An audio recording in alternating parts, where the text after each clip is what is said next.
Наверное, как и мы, вы часто натыкались на подобного рода комментарии от ингушей.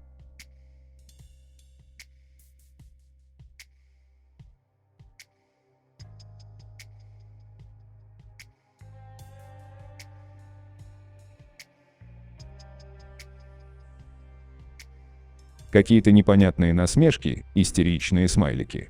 Они писали такие комментарии практически под каждым видео, но в один момент они прекратили писать про Стубин Ваш. Сначала мы думали, что они поняли, что их истерика не вызывает у нас никаких эмоций.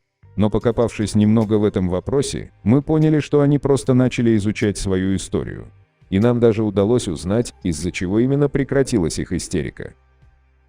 Итак, предоставляем вашему вниманию материал из книги «Традиционная культура ингушей. История и современность», написанная ингушом Муратом Зязиковым.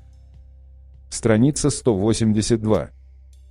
Даже внутри самого незнатного сословия существовали градации. Были купленные, ясары, захваченные в плен, домашние, в виде прислуги, пастушеские. Со временем их могли женить, дать какое-то количество овец, пастбище, за это они должны были платить йол, оброк, налог, дань. Иногда такие вольноотпущенники выходили из-под зависимости, что порождало в отдельных случаях спорные ситуации внутри общества.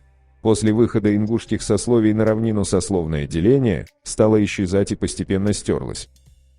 Существовал также институт принятия в братство, таица-вашал, предусмотренный для тех ингушей, которые принимали покровительство более сильного рода. С согласия последнего проводился обряд узбина-вашал, на котором представители сильного рода принимали в дар быка от тех, кому оказывали покровительство. После этого новые братья находились в двойственном положении. С одной стороны, зависели от сильного рода, с другой, считались имеющими те же права, что и приютивший их род.